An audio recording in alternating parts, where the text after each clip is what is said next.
మంచిర్యాల కాంగ్రెస్ లో అసంతృప్తి జాడలు. ఇందిరమ్మ ఇల్లు కేటాయింపులో అవకతవకలు. మంచిర్యాల నియోజకవర్గం ములకల వార్డులో ఇందిరమ్మ ఇంటి లబ్ధిదారుల పేర్లు చూసి గ్రామస్తులు కంగుతిన్నారు. కాంగ్రెస్ పార్టీ రేవంత్ రెడ్డి గారు ఆ వైపు అర్హులకు మాత్రమే పథకాలు అందాలని రాజీవ్ యువ వికాసం పథకాన్ని జూన్ 2న ఇవ్వాల్సి ఉన్నప్పటికీ ఆపివేశారు.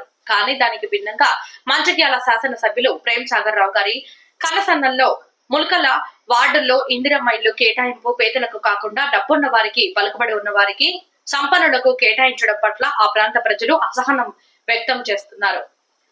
ఇందిరమ్మ ఇల్లు కేటాయింపులో పాఠశాల యజమానులు, వాహన యజమానులు, భూస్వాములు, వ్యాపారస్తులు, ప్రభుత్వ ఉద్యోగులు ఉండడం చూసి ప్రజలు కాంగ్రెస్ పార్టీపై విమర్శల వర్షం కురిపిస్తున్నారు. అంతేకాకుండా దళిత వర్గానికి చెందిన వ్యక్తులకు ఇల్లు కేటాయించకపోవడం, అత్యధిక ఇళ్లను కేవలం 2 కులాలకు మాత్రమే కేటాయించడం పట్ల కూడా విమర్శలు వెల్లువెత్తుతున్నాయి.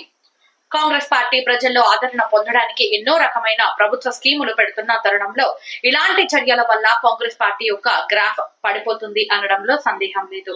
స్థానిక ఎమ్మెల్యే ప్రేమసాగర్ రావు గారు ఈ విషయంపై దృష్టి సారించి నిజమైన అర్హులకు మాత్రమే ఇల్లు కేటాయించి కాంగ్రెస్ పార్టీలో ఉన్న వారికి కాకుండా కాంగ్రెస్ పార్టీ జెండా మోసినప్పటికీ అర్హులకు మాత్రమే ఇల్లు కేటాయించి కాంగ్రెస్ పార్టీ పేదల పార్టీ, బడుగు బలహీన వర్గాల పార్టీ అనేటటువంటి విషయాన్ని ప్రజలకు అర్థమయ్యేలా వివరించకపోతే పార్టీ మురడ కష్టమయ్యే పరిస్థితి లేకపోలేదు.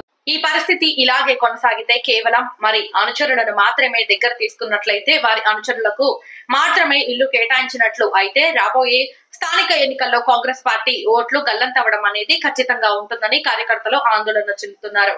ఇన్ఛార్జ్ మంత్రి సీతక్క గారి దృష్టికి ఈ విషయాన్ని తెలియపరిచి పేద ప్రజలకి న్యాయం చేయాలని ప్రతిపక్ష పార్టీలు కోరుతున్నాయి.